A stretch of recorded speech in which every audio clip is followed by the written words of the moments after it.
देखो, हमने ना लास्ट क्लास के अंदर जो ये चैप्टर है अंतर्राष्ट्रीय संगठन, हमने इसका जो परिचय है वो पढ़ लिया था। आज हम ना इसका जो अगला टॉपिक है वो देखते हैं। भाई सबसे पहले हम बता, अच्छा देखो, तुम्हें मैंने कहा था कि अंतर्राष्ट्रीय संगठन क्या होता है, कुछ महाशक्तिशाली देश होते हैं, ठीक है, उनका सम्मेलन होता है, मतलब उनसे ना मिलके जो भी बने होते हैं ना, ये वही चीज़ें होती हैं। समझ रहे हो क्या बोल रहा हूँ मैं? देखो, मेरे पास जो अंतर्राष्ट्रीय संगठन क्या है, अंतर्राष्ट्रीय संगठन नॉर्मली बोलूँ, जो जो भी मेरे पास ना बहुत ही महाशक्तिशाली देश है, ठीक है, उन शक्तिशाली देशों का मेरे पास क्या होता है भाई, एक ग्रुप होता है। समझे कुछ क्या बोल रहा हूँ?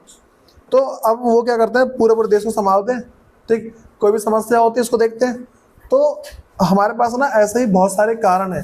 अगर तुमसे पूछा जाए कि भाई ये बताओ कि जो अंतर्राष्ट्रीय संगठन है इसकी ज़रूरत क्या पड़ी, तो हम वही टॉपिक पढ़ने जा रहे हैं, क्या है कि हमें अंतर्राष्ट्रीय संगठन क्यों चाहिए, ठीक है, इसकी ज़रूरत क्या है भाई। सबसे पहले कह रहे कि एक और इस तरह के कार्टून और टिप्पणियां हैं, तो दूसरी ओर हम पाते हैं कि संयुक्त राष्ट्र संघ को आज की दुनिया का सबसे महत्वपूर्ण अंतर्राष्ट्रीय संगठन माना जाता है। देखो, सबसे पहली बात, तुम्हें देखो ऊपर तुम्हें चित्र दिखा रहा है, ठीक है, यहाँ पे ना मतलब कि ना जैसे बहुत सारे देश हैं किसी की सुरक्षा कर रहे हैं, ये बस ना बिना बात के कार्टून बना रखे हैं, ठीक है। कार्टून के अंदर क्या बोला उसने, देखो पहले समझते कार्टून क्या है। कह रहे कि जून 2006 के दौरान इसराइल ने लेबनान पर हमला किया, ठीक है, जो इसराइल ने उसने कहा भाई लेबनान पे हमला किया था, तो उसका कहना था कि उग्रवादी गुट, हाँ भाई, अच्छा अच्छा समझते हो उग्रवादी क्या होता है, उग्रवादी का मतलब क्या होता है, मतलब कि तरीके से मान चलो एक ना आतंकवाद का एक रूप होता है, ठीक, वैसे उग्रवादी अपने देश के अंदर रह के अपने देश को खोखला करने वाले लोग होते हैं, ठीक है, उसी देश में रहेंगे, उसी देश को खोखला करेंगे, ठीक है, जैसे मान लो कि अपनी थाली में छेद करना, जिस थाली में खाते हैं उसी थाली में छेद करने वाले लोग होते हैं। तो मैंने कहा कि जून 2006 के दौरान इसराइल ने लेबनान पर हमला किया, उसका कहना था कि उग्रवादी गुट हिजाबुल्लाह पर नियंत्रण करने के लिए हमला जरूरी है, ठीक है। उन्होंने बोला कि भाई ये जो है ना, जो एक आतंकवादी ग्रुप था उसको कंट्रोल में लाने के लिए हमला करना जरूरी है। फिर कह रहे भारी संख्या में आम नागरिक मारे गए। देखो, इस हमला में क्या हुआ कि कंट्रोल में कुछ आया नहीं, लेकिन बहुत सारे लोग ना मारे गए इसके अंदर, ठीक है। कह रहे कई सार्वजनिक इमारतें, बहुत सारी जो पब्लिक बिल्डिंग होती है ना, सार्वजनिक का मतलब था पब्लिक, ठीक है, तो यहाँ पे कह रहे कि कई सार्वजनिक इमारतें और रिहायशी इलाके, बहुत ही जो रईस इलाके होते हैं ना, वही रिहायशी इलाके इजरायली बमबारी की चपेट में आ गए। जो इसराइल है उसने बमबारी करी, इस बमबारी में बहुत सारी, मतलब कि बहुत सारे जो है ना इमारतें, बहुत सारी मान लो प्राइवेट लोग, बहुत सारे लोग मर गए इसके अंदर, ठीक है। कह रहे कि संयुक्त राष्ट्र संघ ने इस हमले पर एक प्रस्ताव बहुत, कह रहे कि प्रस्ताव बहुत बाद यानी अगस्त में पास किया। देखो भाई, हमला बहुत पहले हुआ, ठीक है, जून में हमला हुआ, ठीक है, अगस्त में जाके वो बोल रहा है कि हाँ भी ठीक है हमला हुआ है, समझा कुछ। उसके बाद कह रहे कि और इजरायली सेना इस इलाके से अक्टूबर में वापस हो सकी, और जो इजराइल की सेना ना वो क्या अक्टूबर में वापस गई थी यहाँ से, ठीक। ये दोनों कार्टून इस संकट में संयुक्त राष्ट्र संघ और उसके महासचिव की भूमिका पर टिप्पणी करते हैं, ठीक है। अब देखो ये बता रखा है, ये तो दिख रहा है कार्टून वाला, इसमें बता रहा है कि जो मेरे पास ना जितने, देखो कोई भी किसी पर हमला करता जा रहा है, हमला होते जा रहे हैं, लेकिन भाई अंदर ना जो भी देश वगैरह है, ठीक है, जो देश अंदर है वो बचे हुए हैं, बाहर के सारे देश का उसकी चपेट में आते हैं, कोई कुछ नहीं पा रहा। देखो यहाँ पे वरना नॉर्मल सी बात यही है, पहले ये देखा गया था कि अंतर्राष्ट्रीय संगठन होने का कोई फायदा ही नहीं है। पहले अगर बोला जाए ना, तो पहले ये बात देखी गई कि अंतर्राष्ट्रीय संगठन होने का कोई फायदा नहीं है। समझ में आ गई बात क्या बोलना चाह रहा हूँ मैं। उसके बाद भाई हम उसके तो उसी आगे बढ़ते हैं। देखो कह रहे कि महत्वपूर्ण अंतर्राष्ट्रीय संगठन माना जाता है। कह रहे उसके बाद कह रहे कि अमूमन यूएन कहे जाने वाले, मतलब कि जिसको ना यूएन कहते हैं, यूएन कहे जाने वाले इस संगठन को विश्व भर के बहुत से लोग एक अनिवार्य संगठन मानते हैं। पूरी दुनिया में बहुत सारे लोग मानते हैं भाई ये संगठन होना चाहिए, ये संगठन होना चाहिए, होना चाहिए, होना चाहिए, ठीक है। फिर यह संगठन उसकी नज़र में शांति और प्रगति के प्रति मानवता की आशा का प्रतीक है। देखो वो सब मानते हैं भाई अगर देश में शांति है, ठीक है, या फिर मान लो देश में प्रगति है। देखो शांति का मतलब बताना क्या है, प्रगति का, देखो शांति का मतलब सबको पता होता है, प्रगति का मतलब हो जाता है देश उन्नति कर रहा है, देश क्या उन्नति कर रहा है, ठीक है। तो यही बोला जा रहा है कि शांति और प्रगति, ठीक है, के प्रति मानव की आशा का प्रतीक है। मतलब अगर ना लोग देखो लोग ये बोलते हैं कि अगर हमारे देश में शांति है, ठीक है, हमारा देश आगे प्रगति कर रहा है, तो इसका कारण क्या है भाई? विश्व संगठन है, जो बोला ना मैंने, ठीक है, अंतर्राष्ट्रीय संगठन, ठीक है, ये अंतर्राष्ट्रीय संगठन ये है। लोग ऐसा खूब मानते हैं भाई ये ना जरूरी है, जरूरी है, जरूरी है, ठीक है। उसके बाद अगला हमसे कह रहा है कि हम, हाँ भाई, कह रहे कि हमें संयुक्त राष्ट्र संघ जैसे संगठनों की जरूरत क्यों है? हमें क्वेश्चन पूछते हैं भाई हमें इसकी जरूरत क्या है? हमें पहली बात पता लग गई कि लोग क्या बोलते हैं, शांति और प्रगति का प्रतीक मानते हैं इसको, ठीक है। पहली बात तो ये है कि शांति और प्रगति का प्रतीक है। लोग क्या मानते हैं, देखो जो भी अंतर्राष्ट्रीय जो भी लोग हैं ना, वो सारे क्या मानते हैं कि भाई जो मेरे पास अंतर्राष्ट्रीय संगठन है तो हमारे देश में शांति है, और देश में शांति नहीं है, ठीक है, ऐसा बोलते हैं वो सब। फिर कह रहे कि आइए यहाँ ऐसे दो लोगों के विचार पढ़ते हैं जिन्हें इन संगठन के कामकाज की अंदरूनी जानकारी है। देखो अब ना हम क्या है कि दो लोग ऐसे हैं जिन्होंने अंतर्राष्ट्रीय संगठन के अंदर काम किया है, ठीक है, और वो ना इसके बारे में बोलते क्या है कि भाई जरूरी है कि नहीं है। देखो पहला मेरे पास बोला कि भाई इसका नाम है डैग हैमरशोल्ड, ठीक, ये संयुक्त राष्ट्र संघ के दूसरे महासचिव थे, समझ रहे हो, एक टाइप के लीडर थे ये।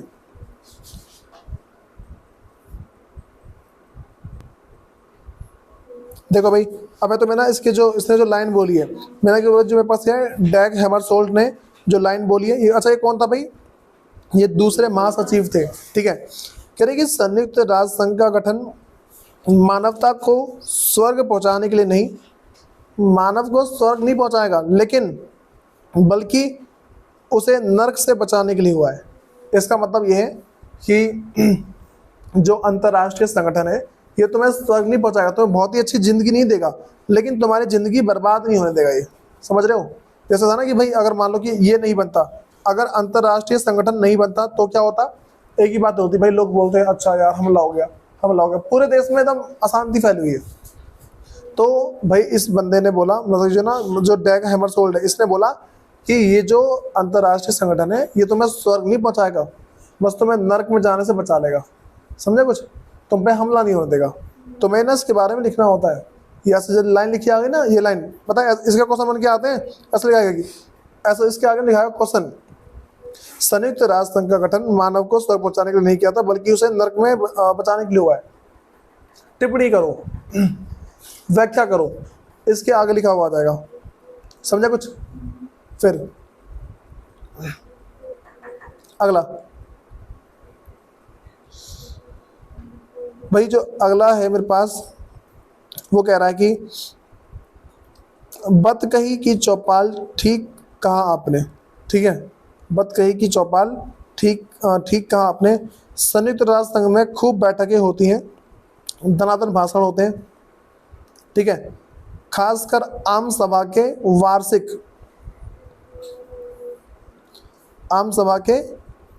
वार्षिक सत्र में, ठीक है, स्टार्टिंग वाले जो भी साल होते हैं उसमें।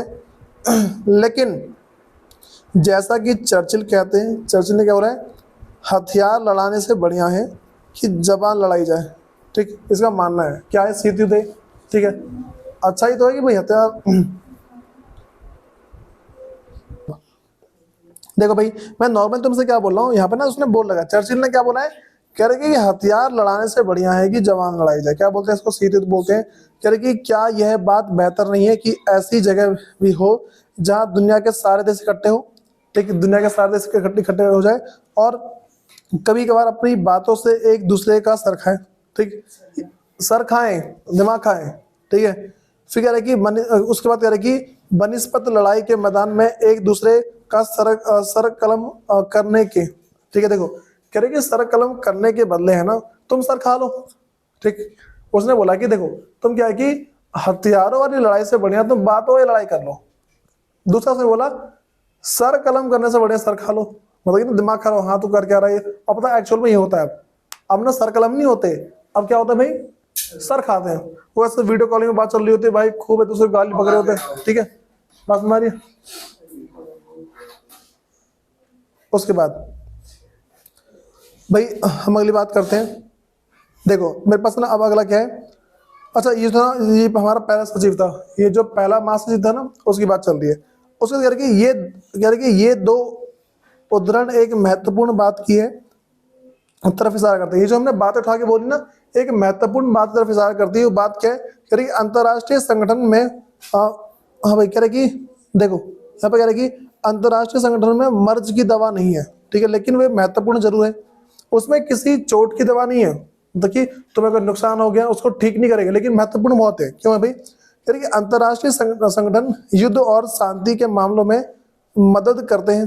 देखो अगर कोई युद्ध हो गया बीच में आ जाए, जैसे मान देखो, पता है पाकिस्तान ना कब का भारत के ऊपर परमाणु मिसाइल छोड़ चुका होता, क्यों छोड़ता? अंतर्राष्ट्रीय संगठन के कारण, ठीक है। जैसे मिसाइल छोड़ेगा ना अंतर्राष्ट्रीय संगठन ना पूरा खत्म कर देगा पाकिस्तान को, ठीक। तो मिसाइल छोड़ने से पहले उसको ना उसकी परमिशन लेनी पड़ेगी, ठीक है। उसकी परमिशन लेगा, परमिशन लेने के बाद ही कुछ कर सकता है। उसके बाद कह रहे कि वे देशों की सहायता करते हैं ताकि हम सब की बेहतर जीवन स्थिति कायम हो, ठीक है। ये जो अंतर्राष्ट्रीय संगठन है भाई, वो क्या है? देशों की सहायता करते हैं, जितने भी देश है ना उन सभी क्या है? सहायता करते हैं, ठीक है। फिर और भाई उसका अगला कह रहा है क्योंकि देशों के बीच मनमुटाव और झगड़े होते हैं, भाई सबको पता है, ठीक। कह रहा लेकिन इसका मतलब यह नहीं कि अपने वैर विरोध के कारण वे एक दूसरे से युद्ध ठान ले।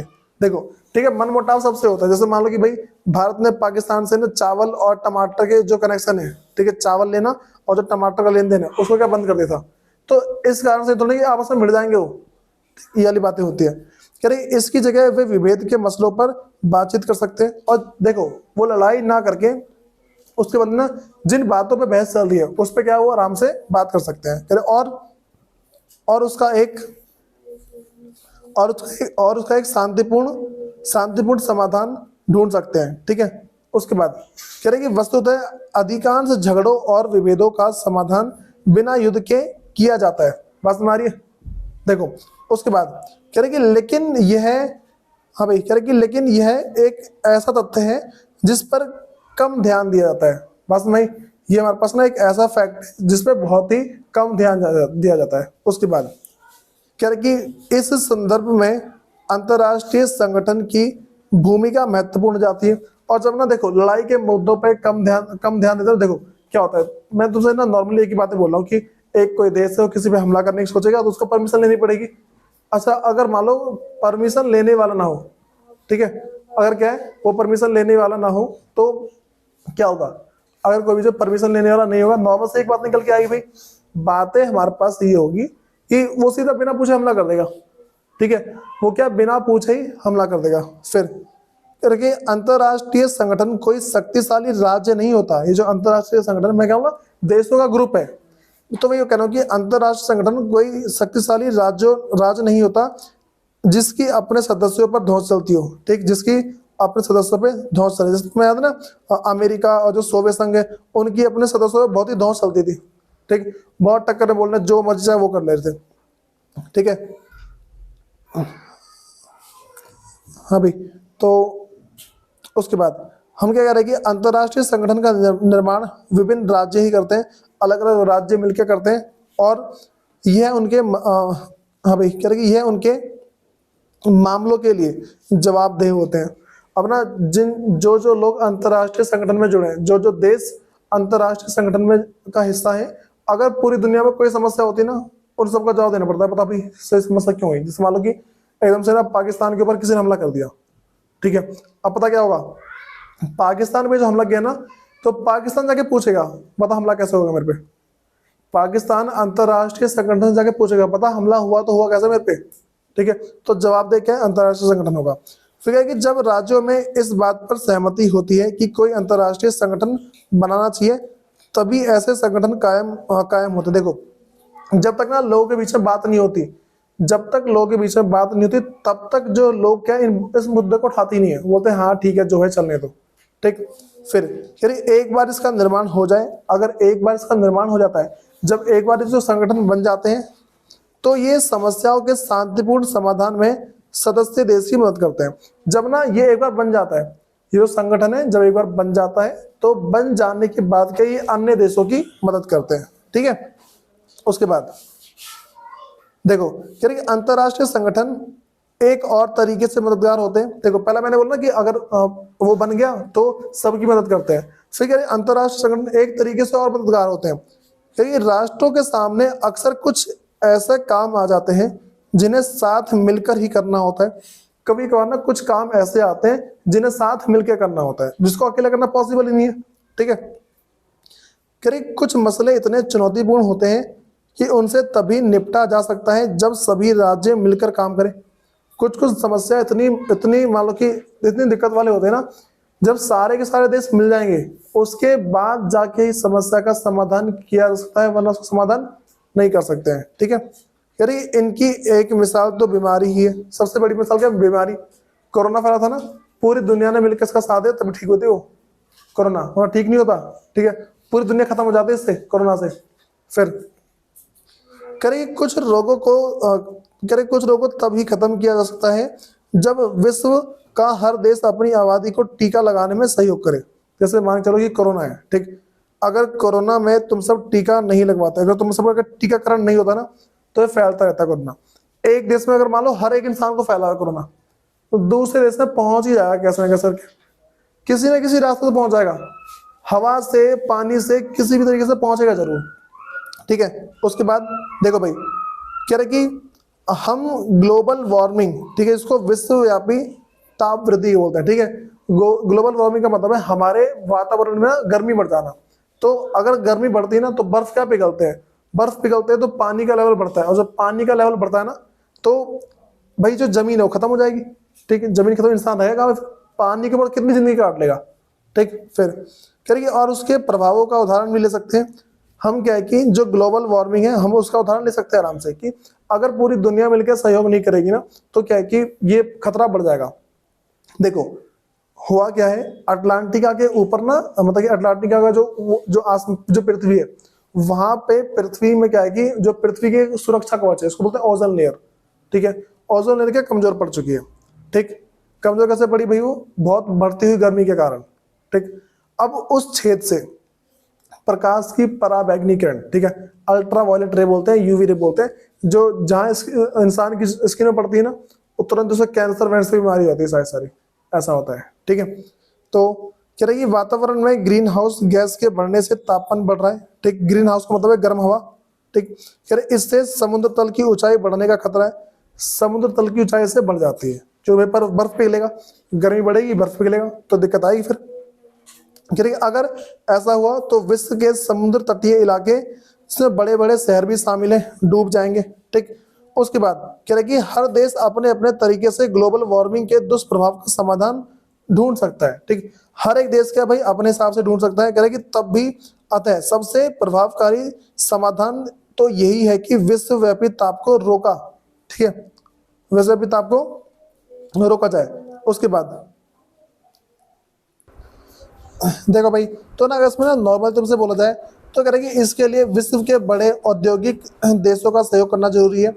अगर हमें इन सब प्रभावों से बचना है ना, तो क्या है कि पूरी दुनिया में जितने देश है ना, सबको सहयोग करना जरूरी है। कि दुर्भाग्य से सहयोग की जरूरत को पहचानना और सचमुच में सहयोग करना दो अलग अलग बातें होती। देखो लोगों को पता है कि सहयोग करना है, लेकिन करते नहीं है।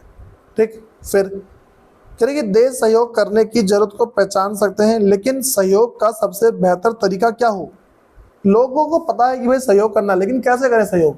ठीक है, फिर कह रहे इस पर हमेशा उनके बीच सहमति नहीं हो सकती। भाई हमेशा इनके बीच में सहमति नहीं होती इन बातों को लेके, वो होता है यार हाँ ठीक, क्या सहयोग करे तुम्हें। ठीक, उसके बाद भाई मेरे पास आया कह रहा है कि सहयोग में आने वाली लागत का भार कौन और कितना उठाएगा। ये जो हम मिलके जो रोकेंगे पूरे वातावरण को, तो कितना खर्चा कौन उठाएगा। ठीक है, उसके बाद कह रहे सहयोग से होने वाला लाभ का आपसी बंटवारा नियोजित ढंग से कैसे होगा। अगर हमने सहयोग किया, जो फायदा होगा वो फायदा बटेगा कैसे देशों के बीच में। ठीक है, कह रहा मोल तोल के बाद कह रहे कि जो तय हो जाए उससे कोई मुकरे नहीं। और देखो मान के चलो कि सब कुछ हो जाए, सारी बात तो एकदम हो गई, फिर भी अगर कोई मुकर गया, फिर क्या कर लेंगे हम उसका। अगर कोई फिर भी मुकर गया, कुछ कर थोड़ी पाएंगे। कह और आपसी समझौते के बाद जो बातें तय हुई उनसे कोई भी दगा ना करे। ठीक है, और जो बातें पहले हो चुकी हैं उनसे दगा ना करें। कर इन इन वहाँ पे कह रहे कि इन बिंदुओं पर सभी देश हमेशा सहमत है। भाई हमेशा सहमत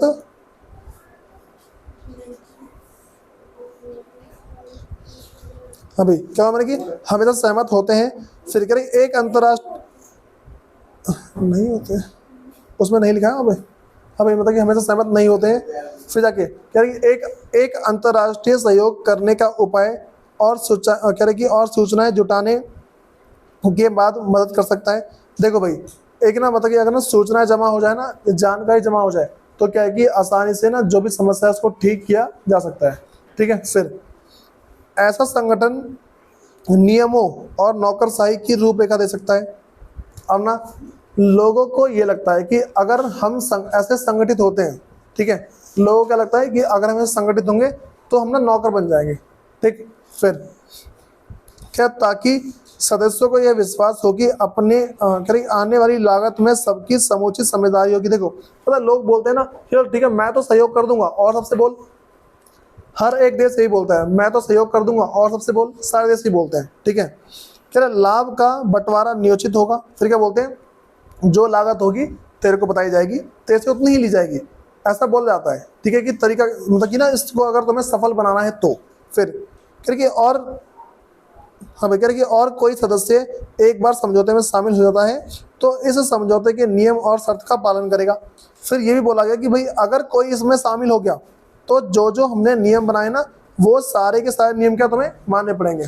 ठीक है, उसके बाद कह रहे शीत युद्ध के अंत के बाद अब संयुक्त राष्ट्र संघ थोड़ी अलग भूमिका निभा सकते हैं। जो संयुक्त राष्ट्र संघ है वो क्या थोड़ी सी अलग भूमिका, अलग काम कर सकता है। ठीक है, हम ऐसा अनुमान लगा सकते हैं, हम ना ऐसा मन में सोच सकते हैं कि अमेरिका और उसके खेमे के देश विजेता बनकर उभरे हैं। भाई अमेरिका और जो उसकी टीम के जो देश हैं वो क्या है एकदम ना विजेता बन के उभरे, विनर बन के निकले। ऐसे में बहुत से लोगों और सरकार को इस बात की चिंता सता रही कि अमेरिका की अगुवाई में पश्चिम देश इतने ताकतवर हो, हाँ भाई ताकतवर हो जाएंगे कि उनकी इच्छाओं आकांक्षाओं पर लगाम कसना असंभव होगा। ये बोल रहे हैं भाई जो अमेरिका या फिर जो उसके साथ के देश है उतने ताकतवर हो जाएंगे ना कि उनको ना कंट्रोल करना मुश्किल हो जाएगा बहुत ज़्यादा। फिर करेगी क्या संयुक्त राष्ट्र संघ अमेरिका के साथ संवाद और चर्चा में मददगार हो सकता है। ठीक है, और क्या यह संगठन अमेरिकी सरकार की ताकत पर अंकुश लगा सकती है। भाई यही वाली बातें चल रही हैं कि ये जो संगठन बना है क्या ये अमेरिका को कंट्रोल कर सकता है। तुम्हें याद है मैं तुम्हें चैप्टर के परिचय वाले में कहा था कि तुम्हें इस चैप्टर में मान के चलना है अमेरिका अपने बाप की बिगड़ी औलाद है। ठीक है, तो मान के चलना है। ठीक, वही हम क्वेश्चन पूछ रहे हैं कि भाई जो अमेरिकी सरकार की ताकत पर अंकुश लगा पाएगा या नहीं लगा पाएगा। कह रहे कि हम इन सवालों के उत्तर अध्याय के अंत में खोजेंगे। ठीक है, देखो हम क्या चैप्टर के एंड तक पहुंचते पहुंचते ये पता लगा लेंगे कि ये जो अंतर्राष्ट्रीय संगठन है वो पूरे देश की पावर मतलब कि जो अमेरिका है उसकी पावर को कंट्रोल कर पाएगा या फिर नहीं कर पाएगा। बस तुम्हारी है। चलो भाई इसके ना जो तुम्हारे साइड की जो डेट है ना, जो तुम्हारी साइड की डेट वगैरह दिख रही है भाई इनको थोड़ा सा घर से पढ़ के आना कि कौन सी डेट तुम्हारी कौन कौन सी है। ठीक है, जितने भी डेट है ना एक बार पढ़ के आना सारी डेटों को, वरना तुम्हें दिक्कत आ जाएगी भाई हल्की सी। इसको पढ़ के आना वरना नेक्स्ट क्लास में तुम्हें दिक्कत आएगी।